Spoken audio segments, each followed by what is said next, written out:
Shalom. प्रभु यीशु मसीह के नाम में आप सबों को सलाम।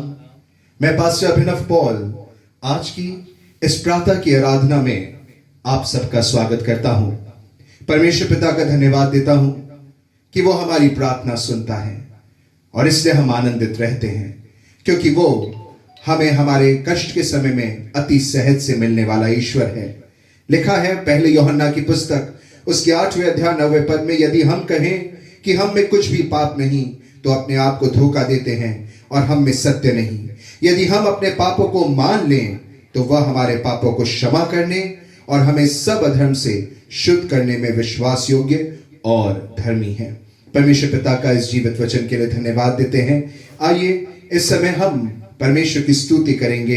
परमेश्वर हमारी इस आराधना में सहायता और मदद करे। हम पिता, पुत्र और पवित्र आत्मा की सहायता इस आराधना में मांगते हैं। आइए हम अपने आराधना की गीत से गीत नंबर 31 मिलकर के गाएंगे, जो कहता है कि परम पिता की हम स्तुति गाएं, वही है जो बचाता हमें।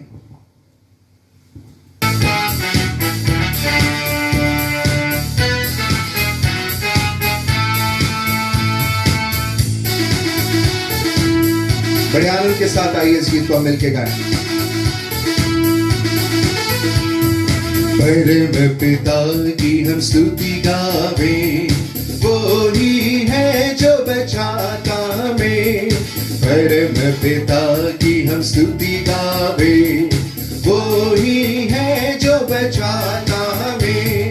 सारे पापों को करता क्षमा, सारे रोगों को करता चंगा।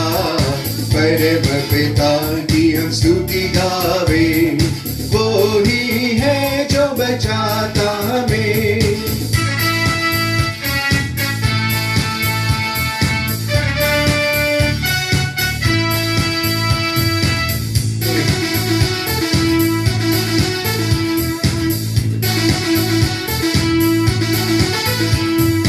धन्य बातें उसके आंगनों में, आनंद से आए उसके चरणों में। धन्य बातें उसके आंगनों में, आनंद से आए उसके चरणों में। संगीत गाकर खुशी से मुक्ति की चट्टान को जय ललकारे। परम पिता की हम स्तुति गावें, वो ही है जो बचाता हमें।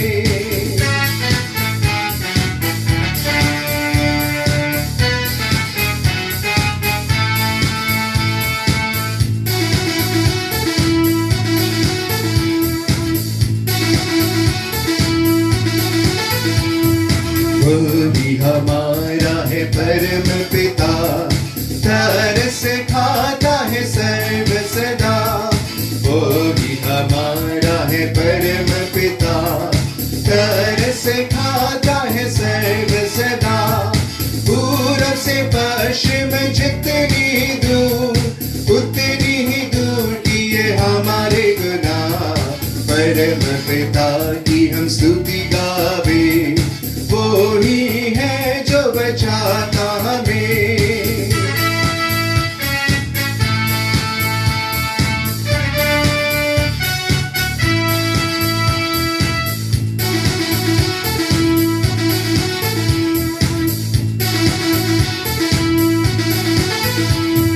माँ की तरह उसने दी तसल्ली, दुनिया के खतरों में छोड़ा नहीं। माँ की उसे दी तसल्ली, दुनिया के खतरों में छोड़ा नहीं, खालिस दूध कराओ का दिया और दी हमेशा की जिंदगी। परम पिता की हम स्तुति गावे, वो ही है जो बचाता हमें।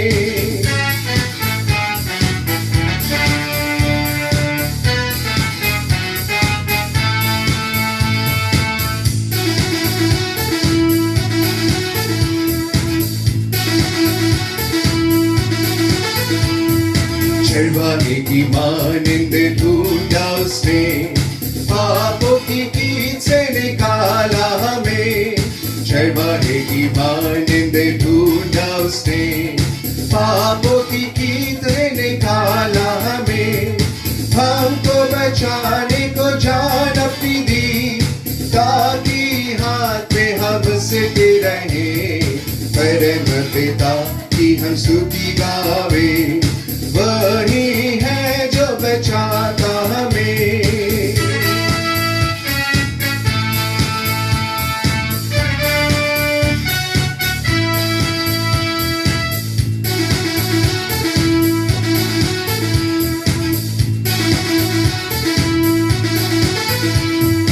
हौसले को बार बार तोड़ कर उसने, चाह किसी के हम ना उसे। हौसले को बार बार तोड़ कर उसने, चाह किसी के हम ना उसे। परों पर उठाया उकाब की तरह, ताकि हमको चोट न लगे। परम पिता की हम स्तुति गावे, वो ही है जो बचाता हमें। आइए इस समय हम बाइबल पाठ पढ़ लेंगे जो पाया जाता है पहले थिस्सलुनीकियों की पुस्तक, उसका 5वां अध्याय 12वें पद से लेकर के 24वीं आयत तक, जो समर्पण और प्रतीक्षा के बारे में बात करता है। लिखा है बाइबल में, और हे भाइयों, हम तुमसे विनती करते हैं कि जो तुम में परिश्रम करते हैं और प्रभु में तुम्हारे अगुवे हैं और तुम्हें शिक्षा देते हैं, उन्हें मानो और उनके काम के कारण प्रेम के साथ उनको बहुत ही आदर के योग्य समझो। आपस में मेल मिलाप से रहो। और हे भाइयों, हम तुम्हें समझाते हैं कि जो ठीक चाल नहीं चलते उनको समझाओ, कायरों को ढाढ़स दो, निर्बलों को संभालो, सबकी ओर सहनशीलता दिखाओ। सावधान, कोई किसी से बुराई के बदले बुराई ना करे, पर सदा भलाई करने पर तत्पर रहो। आपस में और सबसे भी भलाई ही की चेष्टा करो। सदा आनंदित रहो, निरंतर प्रार्थना में लगे रहो, हर बात में धन्यवाद करो, क्योंकि तुम्हारे लिए मसीह यीशु में परमेश्वर की यही इच्छा है। आत्मा को ना बुझाओ, भविष्यवाणियों को तुच्छ ना समझो, सब बातों को परखो, जो अच्छी हैं उसे पकड़े रहो, सब प्रकार की बुराई से बचे रहो। शांति का परमेश्वर आप ही तुम्हें पूरी रीति से पवित्र करे और तुम्हारी आत्मा और प्राण और देह हमारे प्रभु यीशु मसीह के आने तक पूरे पूरे और निर्दोष सुरक्षित रहें। तुम्हारा बुलाने वाला सच्चा है, वह ऐसा ही करेगा। परमेश्वर अपने वचन के इस पढ़े और सुने जाने पर हमें से प्रत्येक को आशीष दे। आइए हम अपना मन प्रार्थना में लगाएंगे और इस समय हम विशेष प्रार्थना करेंगे श्रीमती सपना सारथी जी के पिता के लिए, जिनको दिल में तकलीफ है, हार्ट में ब्लॉकेज है। उन्हें हम प्रार्थना में स्मरण रखेंगे और उनके अलावा और भी लोगों के लिए हम प्रार्थना करेंगे। हम एक दूसरे को प्रार्थना में उठाएंगे, क्योंकि हम में से बहुत से परमेश्वर की राह से कभी कभी भटक जाते हैं और कभी कभी उसके नजदीक आ जाते हैं। समय होगा कि हम अपने आप को परमेश्वर की निकटता में लेकर जाएं। वो मीठा समय जो प्रार्थना का है, उसे हम इस समय बिताएं और इसमें हमारी अगुवाई पास्टर CK सैमुअल करेंगे। आइए हम प्रार्थना करें।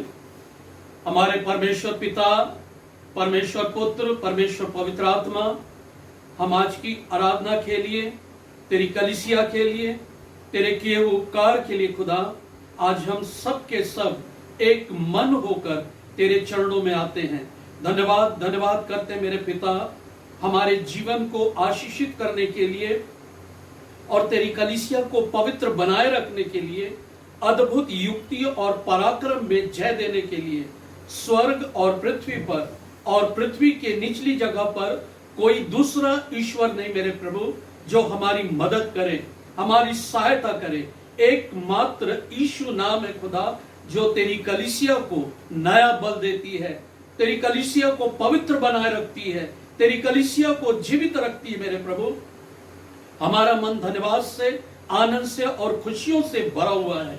मैं यीशु के नाम से मांगता हूं प्रभु, तू अपनी कलीसिया पर अपनी आंखें, मन और कान को नित्य लगाए रखने वाला एकमात्र जीवित, पवित्र और भावता हुआ परमेश्वर है। तू सच्चा परमेश्वर है, तू पवित्र है, जय देने वाला प्रभु है। हम धन्यवाद देते हैं, तेरी महादया और करुणा है मेरे पिता कि आज तेरी कलीसिया जिसमें बच्चे, जवान, बड़े बुजुर्ग, पासबान, न केवल हम जीवित हैं लेकिन आपकी महिमा में पाए जाते हैं प्रभु जी, आपकी करुणा और दया में पाए जाते हैं प्रभु, आपके नूर में पाए जाते हैं मेरे पिता। हम धन्यवाद देते हैं। हम लोग आपके द्वारा, आपके नाम से संसार के दूसरे लोगों से हम भिन्न है मेरे प्रभु, हम अलग किए गए लोग हैं प्रभु, हम चुने गए लोग हैं प्रभु, हटकर दिखाई देने वाले अनूठे लोग हैं, क्योंकि तूने हमें अपनी पहचान दी है, अपना मुख का प्रकाश देकर हमें आशीषित किया है मेरे प्रभु। तूने हम पर ऐसी अनुग्रह की कि हम तेरी दुल्हन कहलाते हैं प्रभु। तूने अपनी प्रजा पर ऐसा अनुग्रह किया कि उसे तूने पवित्र करने की सामर्थ दी है, याजकों के रूप में खड़ा किया है और पवित्र लोगों का समाज बनाया प्रभु, कि हम अपने नगर के लिए, अपने प्रदेश के लिए और अपने भारत देश के लिए आशीषों का कारण बन जाए, उत्तम बन जाए प्रभु। ऐसा अनुग्रह तूने हमारे लिए किया है। आज मैं धन्यवाद के साथ तेरी जीवित और पवित्र कलीसिया को तेरे धर्म हाथ में सौंपता हूं प्रभु। और भी भेदों की बातों में आगे बढ़ाता ले चल, अपने नूर में ले चल, अपनी पवित्रता में बढ़ाए ले चल प्रभु। हर संघर्ष में, हर मुसीबत में, हर घड़ी में, चाहे वो पारिवारिक हो, व्यक्तिगत हो, बिजनेस का हो, जॉब का हो, कलीसियाई बातों का हो, यीशु के नाम में मांगते खुदा, तेरी कलीसिया प्रतिदिन जय पाते हुए आगे बढ़ता चला जाए, क्योंकि संग्राम तो यहोवा ही का है, जय यहोवा से मिलती है। हम उस अद्भुत आशीष को हम यीशु के नाम से आपसे मांग लेते हैं प्रभु जी, दया कर। आज हम खुदा बाप आसमानी अपने सच्चे विश्वासी और धर्मी प्रभु के नाम में अपने पासबानों के लिए प्रार्थना करते हैं। ऐ खुदा, तू अपनी कलीसिया के चरवाहों पर अनुग्रह कर पिता, कि वे तेरी आत्मा से भरकर तेरे वचन के प्रकाश में और अनुग्रह और सच्चाई के साथ तेरी प्रजा की रखवाली कर सकें, तेरी भेड़ों को हरी हरी चराइयों में बैठा सके।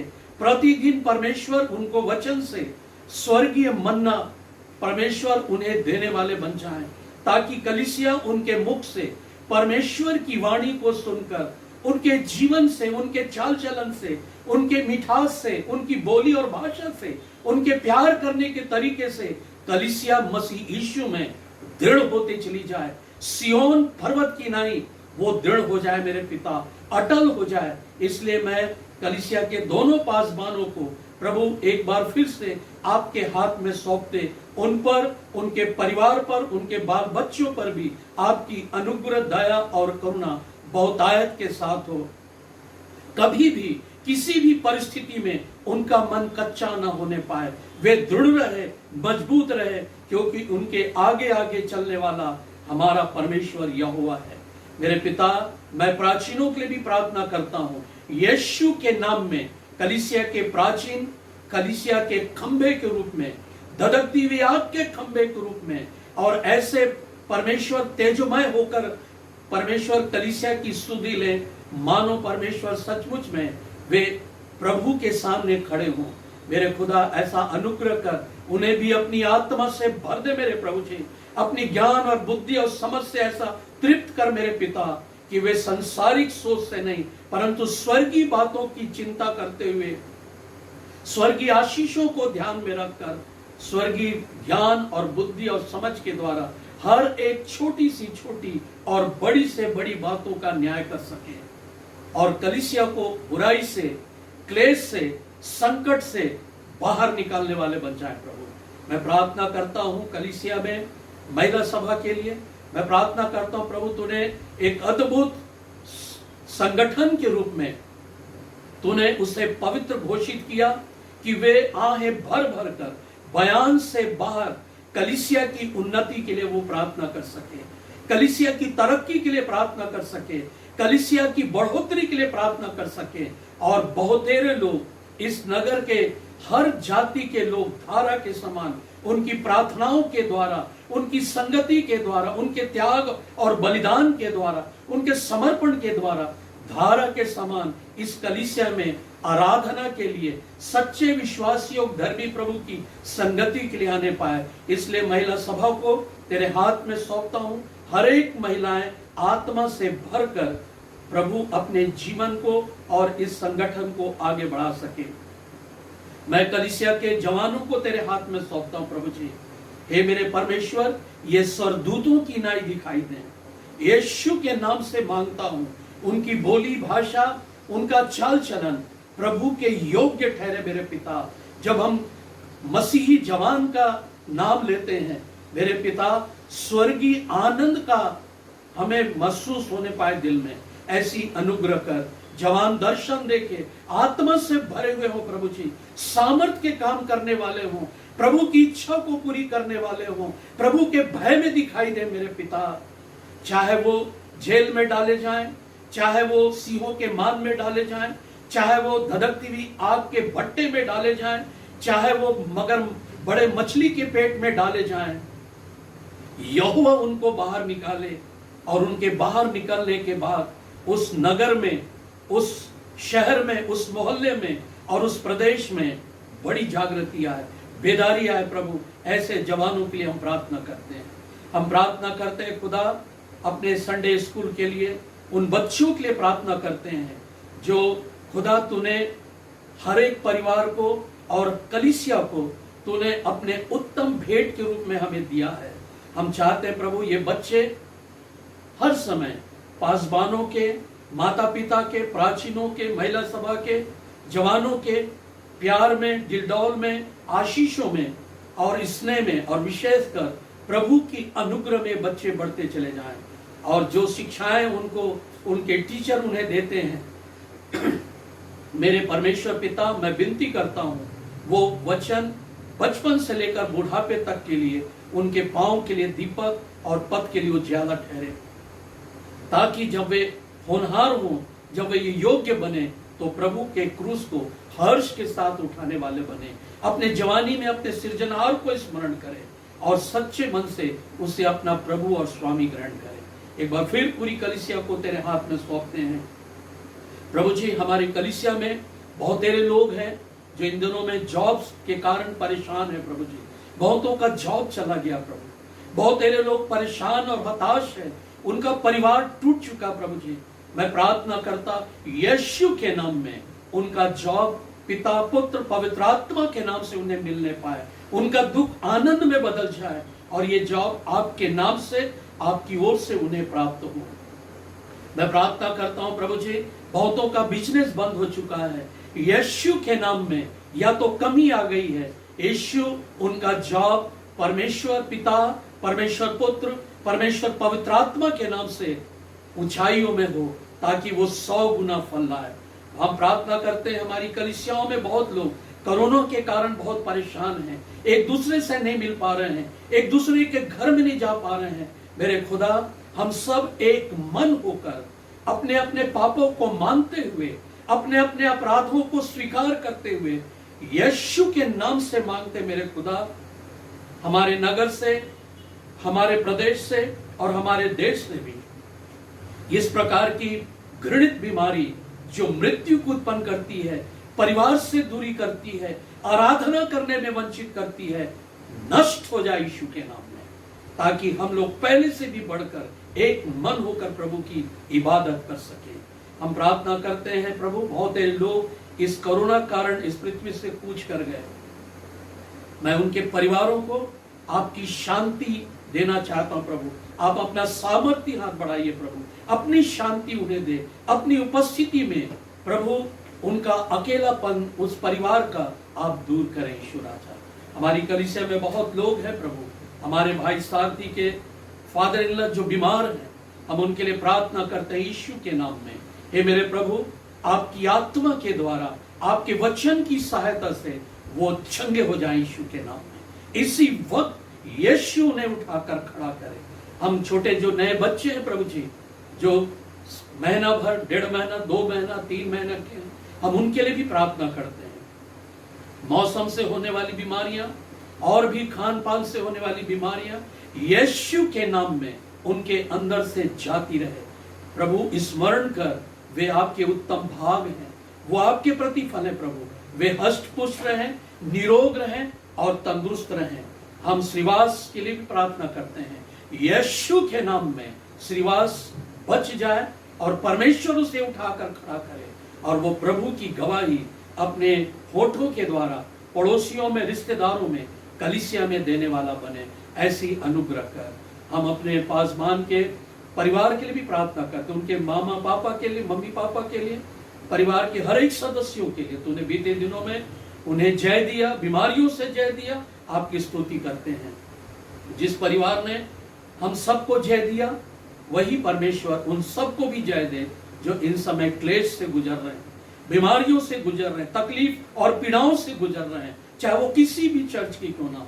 मेरे खुदा, उन्हें जीवित चट्टान पर खड़ा कर और अपने नाम की महिमा के लिए अपना जीवन उसे प्रदान कर। एक बार फिर से सारी बातों के लिए हम आपको धन्यवाद देते। आज की आराधना को, आज की कलीसिया को, जवानों को, सबको हम तेरे हाथ में सौंपते, दुआ उद्धार करता यीशु मसीह नासरी के नाम से मांग लेते हैं, आमीन।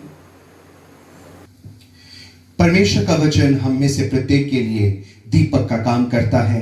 वो मुझको और आपको सही राह दिखाता है, उस सकेत फाटक से प्रवेश करने के लिए तैयार करता है, नित्य उसमें आनंदित बने रहने के लिए और समर्पित बने रहने में हमारी सहायता और मदद करता है। आइए हम इस समय वचन को सुन लेंगे पास्टर रामशरण सूरज जी के द्वारा। प्रिय भाई और बहनों, प्रभु यीशु मसीह में आप सबको जय मसीह की। परमेश्वर को धन्यवाद देते हैं आज के पवित्र दिन के लिए, जिसमें हम उसके साथ संगति करते हुए उसके वचन को सुन सकते हैं। परमेश्वर का धन्यवाद देते हैं आप सब लोगों का आज वचन की संगति में। मैं परमेश्वर का दास पास्टर रामशरण सूरज आप सब लोगों का मैं स्वागत करता हूं। वचन में जाने से पहले आइए एक छोटी प्रार्थना के साथ हम प्रभु के वचन की ओर आगे बढ़ेंगे। हमारे जीवित, अनुग्रहकारी, प्रेमी पिता, सच्चे, विश्वास योग्य परमेश्वर प्रभु यीशु मसीह में होकर हम आपके चरणों के पास आते हैं। पिता परमेश्वर, हम आपको धन्यवाद देते हैं आज की सुंदर अवसर के लिए, आज के पवित्र दिन के लिए पिता, और आज उपस्थित एक एक जन के लिए प्रभु जी, जो आज तेरे वचन को सुनते हैं। पिता परमेश्वर, तेरे आत्मा हम सब से बोले और बातचीत करे प्रभु, ताकि हम सब उस जीवन की रोटी को प्राप्त करें जो आज के दिन आपने हमारे लिए रखा है। खुदावंत, आपको धन्यवाद देते हैं। हमारी इस प्रार्थना को प्रभु यीशु मसीह के नाम से मांगते हैं, आमीन। प्रिय भाई और बहनों, आज परमेश्वर के वचन में आप सब लोगों का एक बार फिर स्वागत है। और आज के मनन के लिए आज का जो संदेश है वो पाया जाता है यूहन्ना रचित सुसमाचार, उसका 1 अध्याय और 16 और 17 वचन को हम लोग पढ़ेंगे और उसके बाद परमेश्वर के संदेश में जाएंगे, वचन के संदेश में जाएंगे, जहां पर यूं लिखा है, क्योंकि उसकी परिपूर्णता से हम सब ने प्राप्त किया, अर्थात अनुग्रह पर अनुग्रह। इसलिए कि व्यवस्था तो मूसा के द्वारा दी गई, परंतु अनुग्रह और सच्चाई यीशु मसीह के द्वारा पहुंची। इन वचनों में हम परमेश्वर के बड़ी विशेष बात को जो है देखते हैं। और यूहन्ना रचित सुसमाचार जो है प्रेरित यूहन्ना के द्वारा, जिसे यीशु प्रेम रखता था, उसके द्वारा लिखी गई है और बड़ी विशेष बात को यहाँ पर प्रकट किया गया है। बाइबल की जो 2 बातें हैं उसको यहाँ पर उद्धृत किया गया है। और 17 वचन में हम विशेष कर पढ़ते ये हैं कि इसलिए कि व्यवस्था तो मूसा के द्वारा दी गई, परंतु अनुग्रह और सच्चाई यीशु मसीह के द्वारा पहुंची। दो बातें बाइबल में विशेष है और पुराने नियम में व्यवस्था जो परमेश्वर ने अपने दास मूसा के द्वारा दी गई वो, और नए नियम में अनुग्रह और सच्चाई। ये नए नियम की प्रभु यीशु मसीह के द्वारा दी गई विशेष बात है। आज उस पर हम ध्यान करेंगे। और पुराना नियम जो व्यवस्था है जो यहूदियों को परमेश्वर ने दिया अपने दास मूसा के द्वारा सीनै पर्वत पर, वो उसका पूरा वर्णन पुराने नियम में मिलता है। परंतु जो आज हम लोग देखेंगे वो है अनुग्रह और सच्चाई यीशु मसीह के द्वारा दी गई। पुराने नियम में व्यवस्था परमेश्वर के द्वारा मूसा को दी गई, और नए नियम में जो बड़ी विशेष बात है और जिसको प्रकट किया गया है, और सारी बातें जो है नए नियम की सभी बातें जिसके अंतर्गत है वो है अनुग्रह। और यीशु मसीह इस दुनिया में क्या लेकर आया, क्या देने के लिए आया, वो बड़ी विशेष बात है जिस पर हमें ध्यान करना है, जिस पर हमें मनन करना चाहिए। और यीशु मसीह अनुग्रह लेकर आया, अनुग्रह और सच्चाई। आज हम अनुग्रह के विषय में बात करेंगे कि अनुग्रह क्या है। जो अनुग्रह प्रभु यीशु मसीह मनुष्य के लिए लेकर आया वो क्या है। यीशु मसीह इस संसार में जो अनुग्रह लेकर आया, जिसको अनुग्रह की परिभाषा सब लोग जानते हैं, और जिसको हम लोग एक शब्द में ऐसा कह सकते हैं अनुग्रह को समझने के लिए, जैसे हम स्कूल में पढ़ते हैं या पढ़े हैं, और बहुत सारे लोग पढ़े हैं, और कई लोग जो है कृपांक के द्वारा जो है अनुग्रह के द्वारा जो है वो पास होते हैं। और इसको जो है हम लोग कुछ शब्दों में इसको समझते हैं, वो ये है कि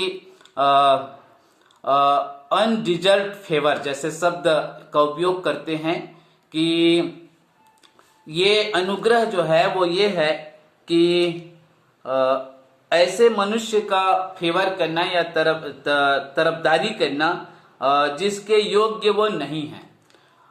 अनुग्रह वो है जो प्रभु यीशु मसीह संसार में लेकर आया, वो ये दिखाता है कि हम जिसके योग्य नहीं, हम जिसके काबिल नहीं, वो हम प्राप्त किए हैं, करते हैं। मनुष्य जिसके योग्य नहीं है, मनुष्य जिसको प्राप्त करने के लायक नहीं है, प्रभु यीशु मसीह ने अपने अनुग्रह के द्वारा वो उसे प्रदान करता है। और बाइबल की बहुत बड़ी बात है। और यहाँ पर प्रभु यीशु मसीह जो इस संसार में लेकर आया और नए नियम में हम इन बातों को सीखते हैं, वो है अनुग्रह, प्रभु का अनुग्रह, जिसकी चर्चा बहुत बार की गई है। और विशेष जो बात है वो है अनुग्रह। इसको समझने के लिए, अनुग्रह को समझने के लिए, और न केवल हमें अनुग्रह को समझना है और प्राप्त करना है, परंतु बाइबल ये भी सिखाता है कि हमें प्रभु के अनुग्रह में बढ़ना भी है। दूसरा पत्रस 3:18 यदि हम पढ़ेंगे तो वहां पर हमें मिलता है कि हम अपने प्रभु यीशु मसीह के अनुग्रह में और उसकी पहचान में निरंतर बढ़ते जाएं। प्रियो, आज का जो विषय है वो है अनुग्रह। और न केवल हम उस अनुग्रह को प्राप्त करें जो प्रभु यीशु मसीह के द्वारा है, परंतु हमें उसके अनुग्रह में बढ़ते जाना है। आइए, इससे संबंधित लगभग 7 बातें हैं जिसको हम लोग बारी बारी से देखने का प्रयास करेंगे आज वचन के संदर्भ में। और ये 7 बातें बहुत महत्वपूर्ण है, और ये आरंभ इसका करते हैं हम लोग इफिसियों की पत्री, पहली बात इफिसियों की पत्री 1:6 और 7 वचन।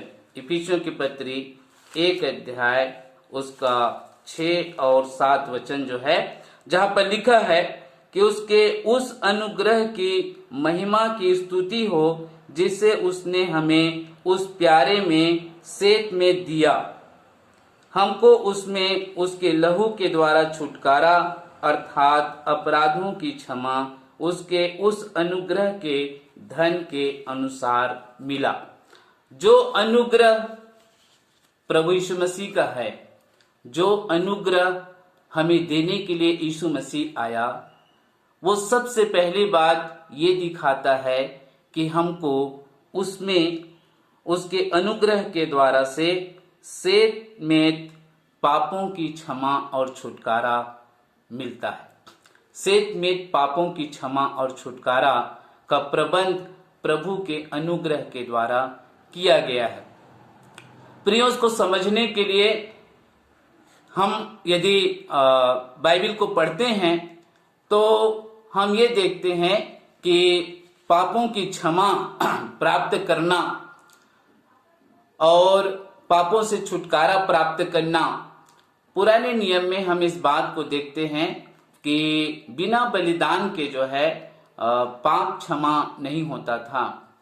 मनुष्य चाहे कैसे भी अपने कर्म में हो, परंतु उसे पाप धोने के लिए, पाप क्षमा पाने के लिए उसके पाप को यीशु परमेश्वर जो है वो पुराने नियम में दिखाता है कि उसके पापों को ढांक देता था और ये दिखाता है कि उन्हें चाहे वो कैसे भी जीवन जी रहे हों, उनको पाप क्षमा प्राप्त करने के लिए बलिदान पर विश्वास करना पड़ता था या बलिदान देना ही पड़ता था, चाहे कोई भी हो।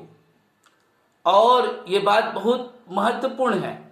पाप क्षमा यीशु के अनुग्रह से प्राप्त करना एक बहुत बड़ी बात हो गई और पुराने नियम से ही ये सीख हमको मिलता है कि बलिदान के बिना लहू बहाए क्षमा नहीं मिलती थी, और परंतु प्रभु यीशु मसीह में ये अनुग्रह मिला है कि वो हमें सेत में हमारे पापों को क्षमा करता है।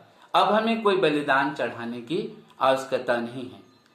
अब हमें कोई जो है ऐसे कर्म करने की जरूरत नहीं है कि उसके द्वारा हम पापों की क्षमा प्राप्त करें।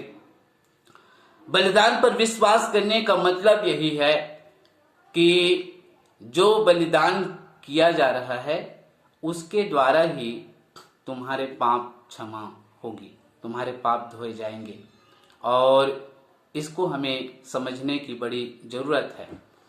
हम अभी एक उदाहरण देखते हैं कि जैसे कि किसानों का कर्ज माफ किया गया, किसानों की कर्ज की माफी हुई। ये बात हमें मिलता है, कई राज्यों में ऐसा चल रहा है कि किसानों के कर्ज क्या कर दिए गए, माफ कर दिए गए। तो कैसे माफ कर दिए गए, ऐसे कैसे माफी उनको मिल गई? और ये दिखता है कि किसान जो कर्जदार थे उनको कुछ पटाना नहीं पड़ा और सरकार ने क्या कर दिया, उनके कर्ज को माफ कर दिया। परंतु इस बात को समझें और देखेंगे कि उसको माफी कैसे मिली है। उनके लिए तो सेतमेत हो गया कि उनके जो है कर्ज माफ कर दिए गए, वो तो उनके लिए सेतमेत हो गया। परंतु ये पता चलता है कि सरकार क्या करता है, उनके कर्ज जितने होते हैं उनको वो बैंक को अदा करते हैं। बैंक को वो कर्ज जो है जो किसानों का था वो अदा करते हैं और तब वो माफी मिलती है। ये हम लोग देखते हैं प्रभु यीशु मसीह जो है यहाँ पर जो बात लेकर आया है, जैसे वचन में लिखा है कि हमको माफी जो है सेतमेत मिलता है, परंतु ये बात समझेंगे और वो ये है कि हमको उसमें उसके लहू के द्वारा छुटकारा अर्थात अपराधों की क्षमा उसके उस अनुग्रह के धन के द्वारा मिला है। प्रियों, हम ये बात समझने की जरूरत है कि प्रभु के अनुग्रह के धन के द्वारा हमारे पाप धोने का, पाप की क्षमा का प्रबंध जो किया गया है वो उसने हमारे पाप की कीमत को चुकाया है। उसने क्रूस पर अपने आप को बलिदान किया है।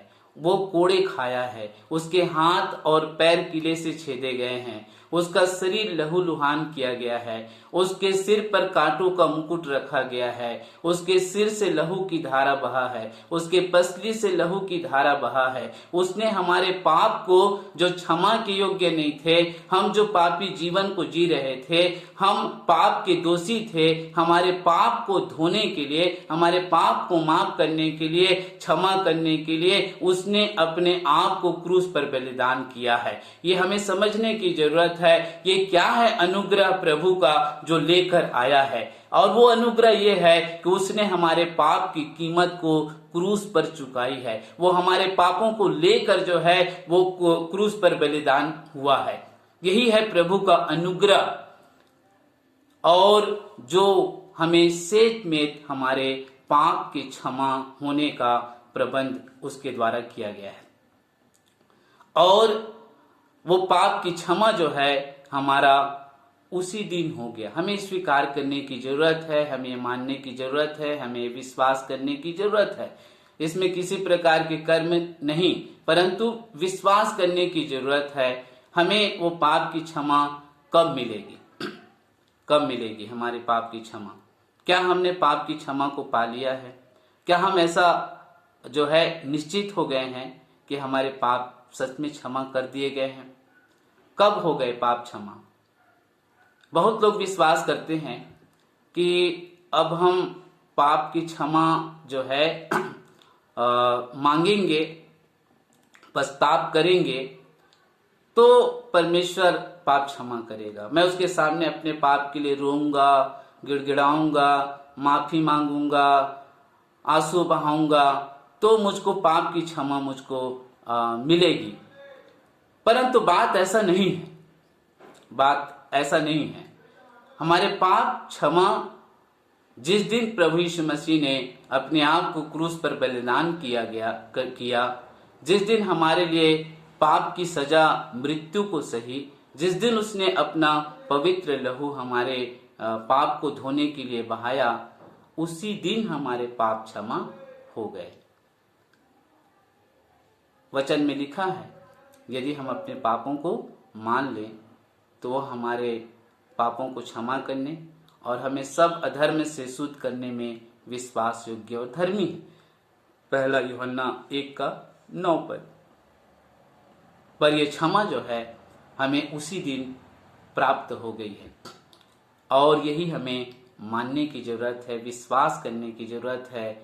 और ऐसा नहीं है कि आज हम मानेंगे तो हमारे पाप क्षमा होंगे, नहीं, उसी दिन से हमारे पाप क्षमा हो गए हैं। ये विश्वास करना है, यही विश्वास करना है कि यीशु ने मेरे पाप को वहीं से क्षमा कर दिया है, मेरे पाप धो दिए गए हैं। आज ऐसे ही विश्वास करने की जरूरत है। कोई चाहे माने ना माने, लेकिन उसके पाप को प्रभु ने क्षमा कर दिया है। यही उसका अनुग्रह है और इसी अनुग्रह को हमें स्वीकार करने की जरूरत है, हमें ग्रहण करने की जरूरत है। अनुग्रह की पहली बात जो है बहुत बड़ी बात है और आज हम इसको देख रहे हैं। दूसरी बात जो है, प्रभु यीशु मसीह जो अनुग्रह लेकर इस संसार में आया। पहली बात, सेत में पापों की क्षमा प्रभु यीशु मसीह हमारे लिए लेकर आया है। आज जितने लोग सुन रहे हैं, यदि आपने अपने जीवन में पाप क्षमा का निश्चय नहीं पाया है तो आज विश्वास करें कि जिस दिन प्रभु यीशु मसीह मेरे लिए क्रूस पर बलिदान हुआ है, उसी दिन से मेरे पाप क्षमा हो गए हैं। मैं इसे ग्रहण करता हूँ, मैं उसे स्वीकार करता हूँ।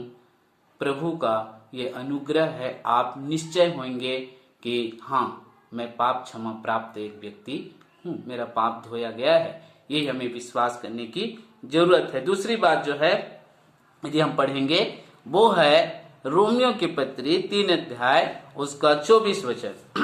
रोमियो की पत्री 3 अध्याय उसका 24 वचन जो है, जहां पर ऐसा लिखा है, 3 का 24 वचन। परंतु उसके अनुग्रह से उस छुटकारे के द्वारा जो मसीह यीशु में है, सेत में धर्मी ठहराए जाते हैं। यह वचन जो दूसरा है अनुग्रह, अनुग्रह जो है उसका अनुग्रह उस छुटकारे के द्वारा जो मसीह यीशु में है, सेत में धर्मी ठहराए जाते हैं। सेत में धर्मी। दूसरा जो है वो है अनुग्रह जो लेकर आया है, वो है सेत में धर्मी ठहरना। ये प्रभु का बड़ा अनुग्रह है। और वचन में लिखा है कि सबने पाप किया और परमेश्वर की महिमा से रहित हैं।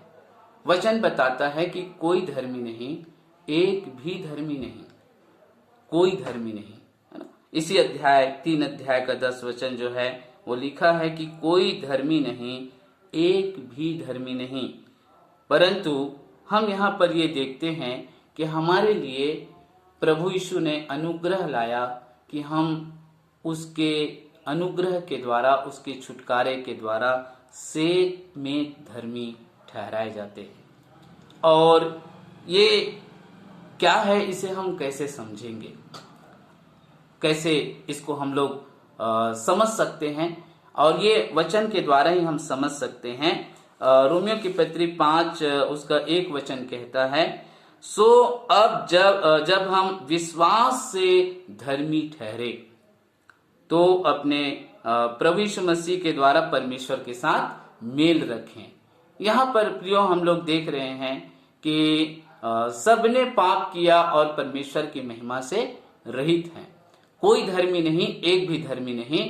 पर यहाँ वचन ये बताता है कि जिस समय जब हम यीशु मसीह पर विश्वास करते हैं तो हम प्रभु के लिए धर्मी ठहराए जाते हैं, धर्मी ठहराए जाते हैं। और इसका वचन जो है 9 वचन जो है वो ये कहता है कि सो जब कि हम अब उसके लहू के कारण धर्मी ठहरे तो उसके द्वारा क्रोध से क्यों ना बचेंगे। उसके लहू के कारण जो है हम धर्मी ठहरे। वचन यही बताता है कि विश्वास से धर्मी ठहरे और उसके लहू के कारण से धर्मी ठहरे। ये अनुग्रह प्रभु लेकर आया है। और ये बताता है कि हम सब अपने पाप के कारण से दंड के भागीदार थे, दोषी थे, अधर्मी थे। परंतु जैसे ही हमने प्रभु यीशु मसीह पर विश्वास किया, हम धर्मी ठहराए गए। क्यों ऐसा है? क्योंकि प्रभु यीशु मसीह पर विश्वास करना कितनी बड़ी बात है। वो ये है उसका अनुग्रह कि जब हम ये विश्वास करते हैं प्रभु यीशु मसीह पर कि उसने हमारे पाप को लेकर क्रूस पर बलिदान हो गया है, उसने हमारे पापों को ले लिया है, उसने हमारे दंड को सह लिया है, ये हम विश्वास करते हैं तो हम अब ये मानते हैं तो हम जो है उसके सामने जो है अब पापी नहीं परंतु अब धर्मी ठहरते हैं। क्योंकि अब हमारे जीवन में पाप जो है का दोष जो है वो खत्म हो गया। और जब हम उसके लहू को अपने जीवन में स्वीकार करते हैं तो उसका लहू जो है हमें सब पापों से धो दिया। बहुत बार हम नहीं मानते हैं, बहुत बार हम जो है इस अनुग्रह को अपने जीवन में स्वीकार नहीं कर पाते हैं कि हाँ, यीशु के लहू को मैंने स्वीकार किया है तो यीशु ने मुझको मेरे पापों से धो दिया है और मुझको धर्मी ठहरा दिया है। मैं परमेश्वर का संतान बन गया हूं और मैं पवित्र जन जो है बन गया हूं। आज प्रभु के अनुग्रह को समझने की जरूरत है। कितनी बड़ी बात जो है प्रभु के अनुग्रह में हमको मिला है और हमको उसी अनुग्रह में आगे बढ़ते जाना है। तीसरी बात जो है और वो है इफिसियों की पत्री 2 अध्याय उसका 8 और 9 वचन जो है हम पढ़ेंगे तो वहां पर हमको ये मिलता है। तीसरी बात जो है जल्दी से हम लोग उसमें आगे बढ़ेंगे, जहां पर लिखा है क्योंकि विश्वास के द्वारा अनुग्रह ही से तुम्हारा उद्धार हुआ है और यह तुम्हारी ओर से नहीं वरन परमेश्वर का दान है और न कर्मों के कारण ऐसा न हो कि कोई घमंड करे। प्रभु को धन्यवाद देते हैं ऐसे अनुग्रह के लिए, जहां पर लिखा है कि प्रभु का अनुग्रह सबसे पहली बात हमको सेत में हमारे पाप धोए गए या पापों की क्षमा हमें मिला है। दूसरी बात जो है वो है हम सेत में धर्मी ठहराए गए हैं उसके अनुग्रह के कारण से। और तीसरी बात जो है वो है हम सेव्ड किए गए हैं, हम उसके अनुग्रह के कारण से अब सुरक्षित हैं।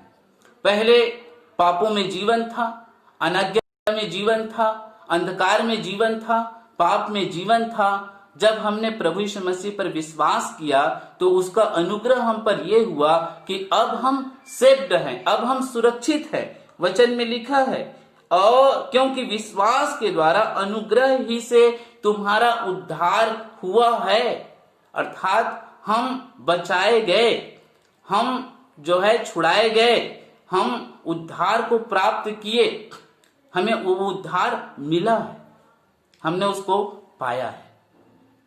आज प्रभु के अनुग्रह को मानिए, प्रभु के अनुग्रह को हम समझें कि हम सुरक्षित हैं, हम असुरक्षित नहीं हैं।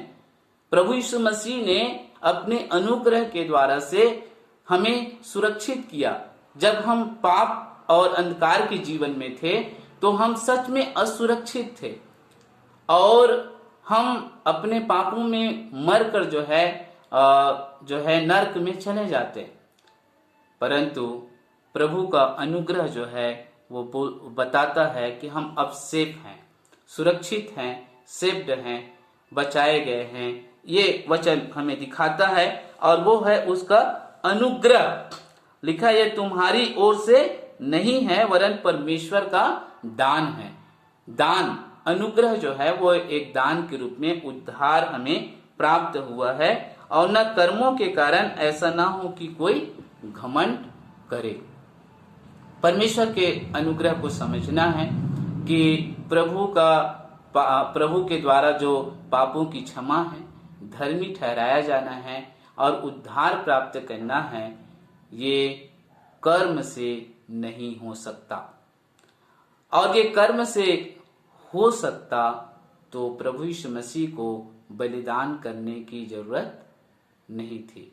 वचन पहले भी था, अनुग्रह की बातें पहले भी थी, विश्वास की बातें पहले भी थी, आज्ञा पहले भी थी, आज्ञाकारिता भी थी और व्यवस्था के अनुसार कई लोग धर्मी भी थे और अच्छे काम पहले भी होता था और पाप का पछताव जो है पहले भी करते थे। पापों का पछताव जो है लोग पहले भी करते थे, अच्छे से अच्छे करते थे।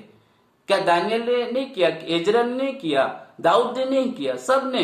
कई बार हम यही देखते हैं कि शायद हम प्रभु के अनुग्रह को ठीक से समझे नहीं हैं कि हम बहुत पछताव करेंगे या आज्ञा मानेंगे या जो है विश्वास करें, ऐसा करेंगे तो हम धर्मी ठहरेंगे, हमारे पाप क्षमा होंगे और हमें उद्धार मिलेगा। यदि इन सब की जरूरत होती तो लोग पहले भी बिना यीशु मसीह के बलिदान के उद्धार पा जाते। और यहां हम लोग ये देख रहे हैं कि केवल विश्वास से, प्रभु के अनुग्रह से हमारे पाप क्षमा किए गए, हम धर्मी ठहराए गए, हमें उद्धार मिला और हम उस उद्धार को सेत में जो है दान के रूप में प्राप्त किए हैं। ये बहुत बड़ी बात है। जो तीन बातें जो है वो आज हम लोगों ने देखा है। एक और बात जो है वो हम लोग देखेंगे, प्रभु का जो अनुग्रह है। चौथी बात जो है, और न केवल ये बातें हैं पर इससे भी और आगे बहुत महत्वपूर्ण बातें हैं और हमें जैसे दूसरा पत्रस जो है 3:18 जैसे बताता है कि हमको अब उस प्रभु के अनुग्रह में आगे बढ़ते जाना है। केवल यहाँ तक नहीं परंतु इससे भी आगे बढ़ते जाना है। और इसके लिए जो है एक बात के साथ जो है मैं इस संदेश को समाप्त करूंगा और वो है इफिसियों की पत्री 3 का 8 वचन जो है, इफिसियों की पत्री 3 का 8 वचन, जहां पर लिखा है, मुझ पर जो सब पवित्र लोगों में से छोटे से भी छोटा हूं, यह अनुग्रह हुआ कि मैं अन्य जातियों को मसीह के अगम्य धन का सुसमाचार सुनाऊं। प्रियों, ये अनुग्रह जो है जिसमें हमें बने रहना है, जिसे हमें प्राप्त करना है, और न केवल प्राप्त करना है परंतु उसमें हमको बढ़ना है। शायद उस अनुग्रह तक बहुत सारे लोग नहीं बढ़ पाते हैं और बहुत सारे लोग उस अनुग्रह को समझ नहीं पाते हैं। आज हमें ठीक से इन बातों को समझने की जरूरत है और उस अनुग्रह में बढ़ना है। और प्रभु चाहता है कि जो अनुग्रह यीशु मसीह लेकर आया उसमें हम बढ़ें। चौथी बात ये बताता है कि परमेश्वर का दास जो है, प्रेरित पौलुस जो है, वो अपने विषय में बता रहा है कि मैं पवित्र लोगों में छोटे से भी छोटा हूँ। जो पवित्र लोग हैं उनमें छोटे से भी छोटा हूँ। यह अनुग्रह हुआ कि मैं अन्य जातियों को मसीह के अगम्य धन का सुसमाचार सुनाऊं। बहुत से लोग अभी लाइन में हैं और शायद ऐसा अनुग्रह में आगे बढ़ने की जरूरत है कि वे प्रभु के उस अनुग्रह को अपने लिए स्वीकार कर सके या मांग ले कि प्रभु, यदि तेरा अनुग्रह मुझ पर ऐसा हो तो मैं भी तेरे सुसमाचार का सेवक बनूं। प्रभु का अनुग्रह हमारे जीवन में इस रीति से आना चाहता है या इस रीति से हमें प्रभु के अनुग्रह में बढ़ने की जरूरत है, और जिसमें लिखा है कि वो सुसमाचार का सेवक बन गया, और न केवल जातियों के बीच में परंतु अन्य जातियों के लिए भी वो सुसमाचार, प्रभु यीशु मसीह के राज्य के सुसमाचार का वो सेवक बना। और इसलिए यहाँ पर हम लोग देखते हैं कि रोमियो की पत्री में उन वचनों को हम लोग पढ़ते हैं जो प्रेरित पौलुस ने कहा। 1 अध्याय, रोमियो की पत्री 1 अध्याय उसका 16 वचन और 1 कुरिन्थी 1 का 18 वचन। ये 2 ऐसे वचन हैं जिसमें परमेश्वर के दास प्रेरित पौलुस ने कहा कि सुसमाचार क्या है। सुसमाचार उद्धार के लिए परमेश्वर का सामर्थ्य है, सुसमाचार। और ये सुसमाचार जगत के हर एक लोगों के लिए है, और इसमें, इस सुसमाचार में मनुष्य के उद्धार करने की सामर्थ्य है। और यही तो लेकर आया है प्रभु यीशु मसीह संसार में, मनुष्य के लिए उद्धार लेकर आया।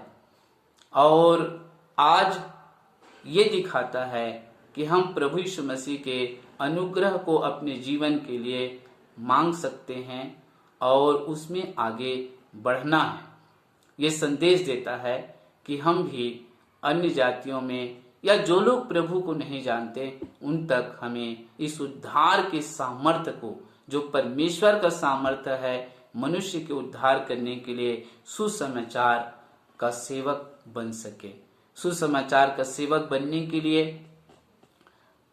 पास्टर ट्रेनिंग करना अनिवार्य नहीं है या जरूरी नहीं है कि आप पास्टरी ट्रेनिंग करेंगे तो आप सुसमाचार के सेवक होंगे।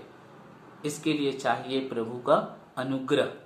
जिसको कोई विशेष बुलाहट है वो सुसमाचार का सेवक या जो है ट्रेनिंग करे या पास्टर जो है बने, परंतु आपको भी, कलीसिया के हर एक जन को, सुनने वाले हर एक जन को जो है प्रभु के अनुग्रह की जरूरत है।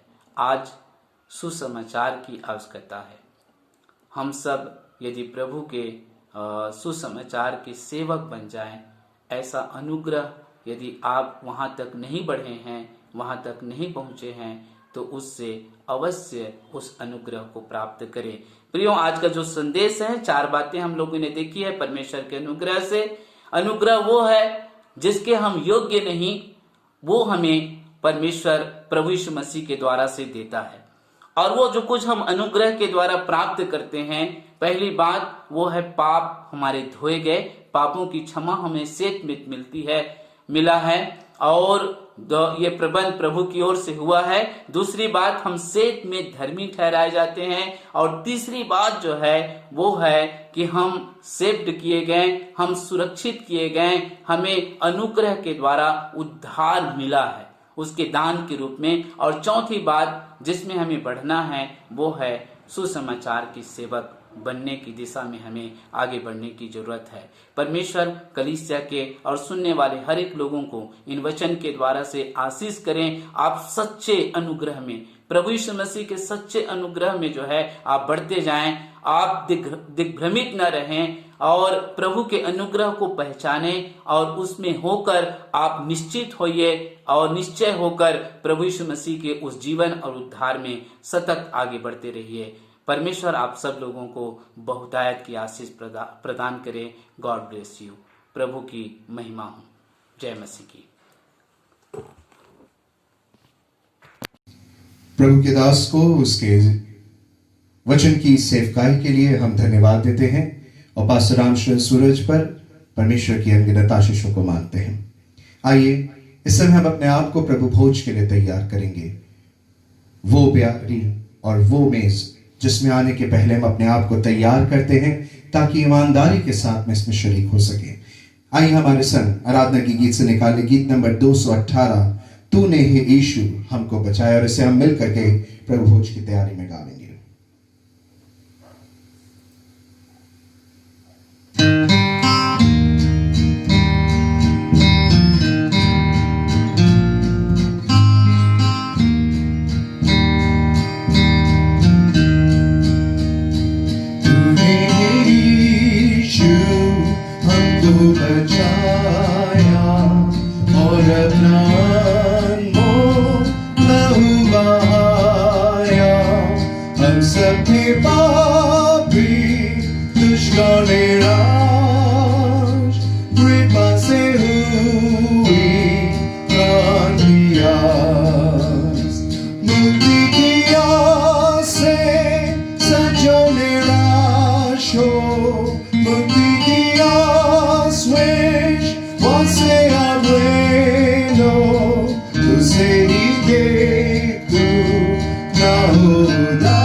पहले कुरिन्थियों की पुस्तक उसका 11 अध्याय 23 आयत से लेकर के आगे लिखा हुआ है, प्रभु यीशु ने जिस रात वह पकड़वाया गया रोटी ली और धन्यवाद करके उसे तोड़ी और कहा कि यह मेरी देह है जो तुम्हारे लिए है, मेरे स्मरण के लिए यही किया करो।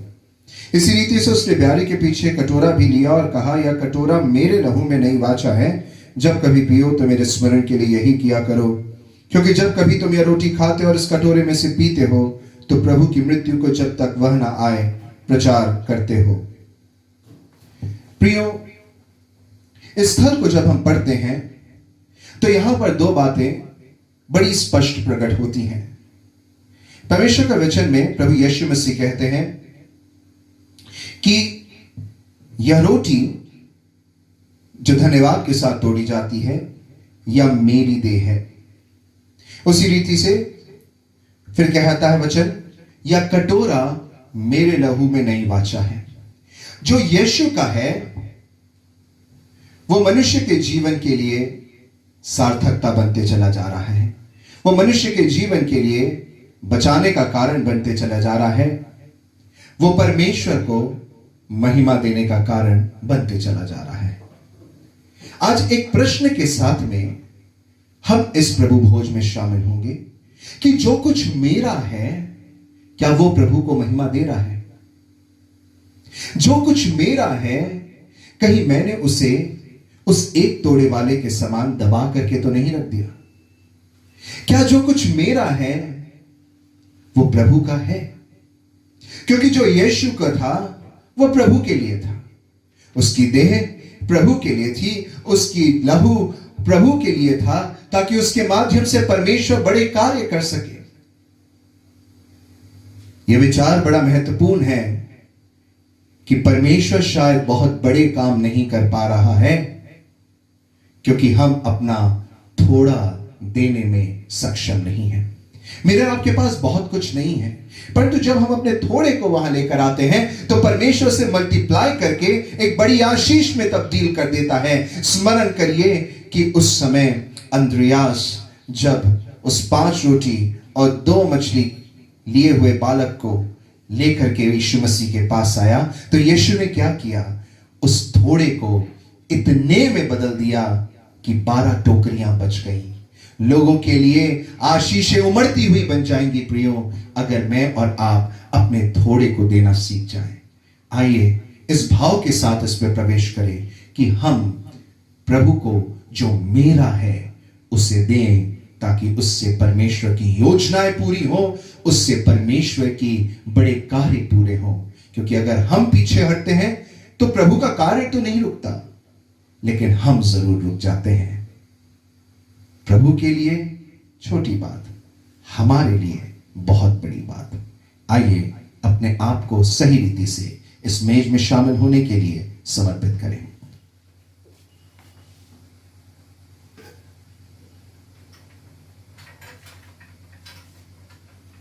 आइए इस प्रभु भोज पर हम परमेश्वर की आशीष मांगे। सर्वशक्तिमान पिता परमेश्वर, धन्यवाद देते हैं इस खूबसूरत विचार के लिए जो प्रभु यीशु मसीह के कथनों के माध्यम से आपने हमें दिया कि हाँ पिता परमेश्वर, हमें जो हमारा है वो आपको देना सीखना है।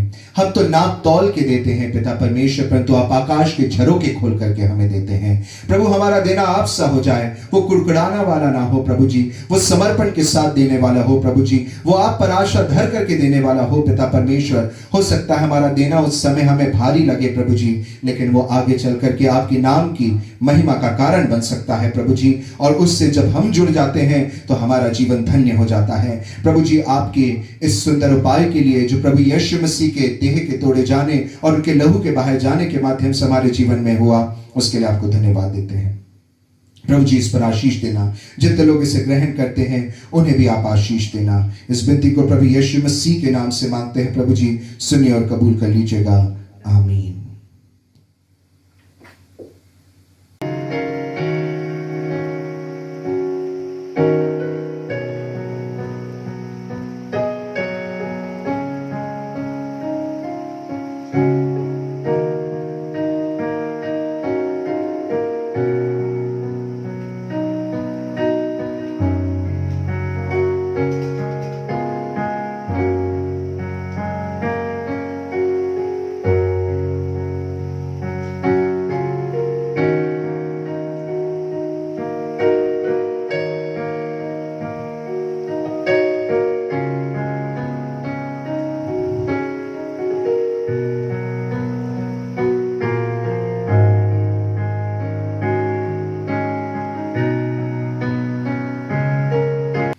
आइए वो प्रार्थना जो प्रभु यीशु मसीह ने अपने शिष्यों को सिखाई, हम एक साथ मिलकर कहें। हे हमारे पिता, आप जो स्वर्ग में हैं, आपका नाम पवित्र माना जाए, आपका राज्य आवे, आपकी इच्छा जैसे स्वर्ग में पूरी होती है वैसे इस पृथ्वी पर भी पूरी हो। हमारे दिन भर की रोटी आज हमें दीजिए, और जैसे हमने अपने अपने अपराधियों को क्षमा किया है वैसे ही आप हमारे अपराधों को क्षमा करें, और हमें परीक्षा में न लाएं बल्कि बुराई से बचाएं, क्योंकि राज, पराक्रम और महिमा सदा आपकी है। आमीन। इस समय होगा कि हम अपनी अपनी भेंटों और धन्यवादी भेंटों को देने के द्वारा परमेश्वर की महिमा करेंगे, क्योंकि वचन में लिखा है, भेंट लेकर उसके सन्मुख आओ, पवित्रता से शोभायमान होकर यहोवा को धन्यवाद करो। पहला इतिहास 16 और उसका 29। आइए हम अपनी अपनी भेंटों को देकर के परमेश्वर की स्तुति करेंगे। और इसी समय में आपको कलीसिया सूचनाओं से अवगत कराऊंगा। हमारी कलीसियाई आराधना ऑनलाइन के माध्यम से प्रातः 10:45 पर फेसबुक पर, और आप में से अधिकतर सब यूट्यूब पर देखते हैं। मुझे इस बात का आभास है। यूट्यूब पर प्रातः 10 बजे यह आराधना अपलोड हो जाएगी। आप इसे देखें और इस पर शामिल हों। प्रियो, हमारी अंग्रेजी की इंग्लिश सर्विस की आराधना को भी आप देखें। जवान बच्चे और बच्चों को प्रेरित करें कि उसे वो देखें। और वह आराधना 7:15 बजे मेरी पर्सनल फेसबुक आईडी पर 7:15 बजे अपलोड होती है। मुश्किल से 5 से 10 मिनट की वो आराधना होती है, मनन होता है परमेश्वर के वचन में, उसमें आप जरूर शामिल हों। अगली जो हमारी आराधना है वो हमारी महिला सभा की सुचारू रूप से हो रही है एवरी फ्राइडे संध्या 6 बजे डिसाइपल्स ऑफ क्राइस्ट चर्च के फेसबुक पेज पर, और साथ ही साथ मेरे यूट्यूब अकाउंट पर भी वो आपको उपलब्ध होती है। जवान सभा की इस बार की आराधना आज शाम संध्या 6 बजे से लेकर के 6:30 तक गूगल मीट पर होगी। आप सभी उस पर जरूर शामिल हों।